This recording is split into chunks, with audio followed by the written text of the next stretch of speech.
What is functional language and how is it different from lexis?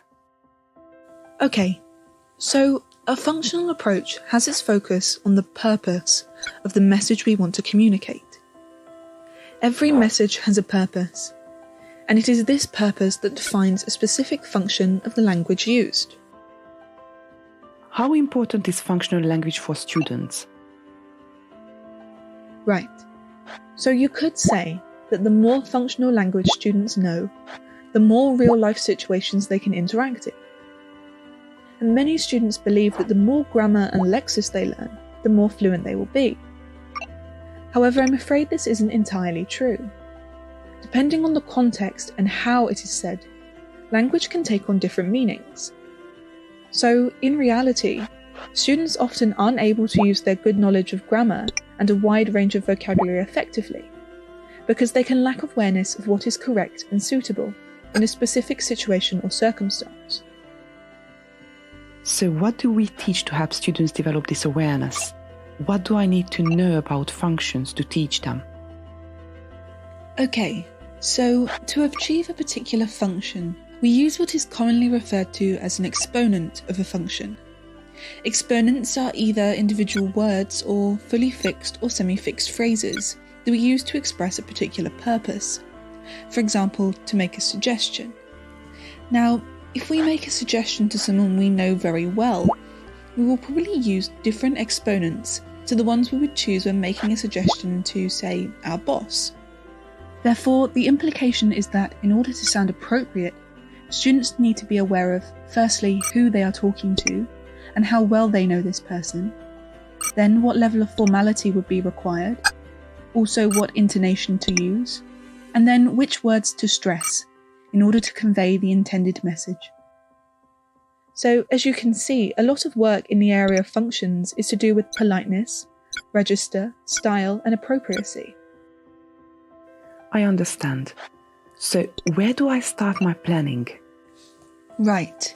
The first thing for you as a teacher to do is to recognise the function and its exponents, and then analyse the meaning, form, and pronunciation of the target language, deciding on which approach you want to take to teach it, and how many exponents to present. Now, bear in mind that your target language may or may not have patterns, so it is useful to limit the number of phrases you wish to teach in one lesson. So be realistic. Choose your exponents very carefully and stick to them throughout the lesson. Do not be tempted to throw in extra phrases as you go along in the lesson, as this will confuse the students. So, how do I introduce functional language in the classroom once I have analysed the language for teaching? So this is just the same as with the language systems we have already explored in the previous modules. The teacher first needs to create a context to illustrate the meaning of the target language. The context, which is the when, the why, and the where, in which the target language is used, is central to the functional approach to language. So, it must be clear. When the context is established, the meaning is conveyed by the teacher, and the function taught is elicited.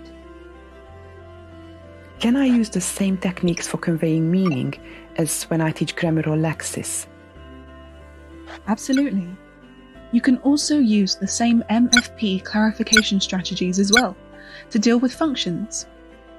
So the next step is to clarify MFP, right? Correct. Just like in a grammar or a lexis lesson. Remember to thoroughly concept check the meaning. How about pronunciation? You mentioned earlier that it is important how we sound when we communicate functions and that intonation often affects the meaning of functional language. Yes, well remembered. The pronunciation of the target language in a functions lesson is crucial, so it has to be dealt with really thoroughly, focusing on stress and intonation, as well as connected speech and weak forms. And students will need a lot of practice in the area of pronunciation in order to make sure that the teaching and learning have been effective. So, highlight difficult sounds and weak forms, help the students hear the intonation using teaching techniques, and drill, drill, drill. And one last thing, just like when we teach other language systems, The presentation should be kept to a minimum, and leaving time for the practice activities is really important.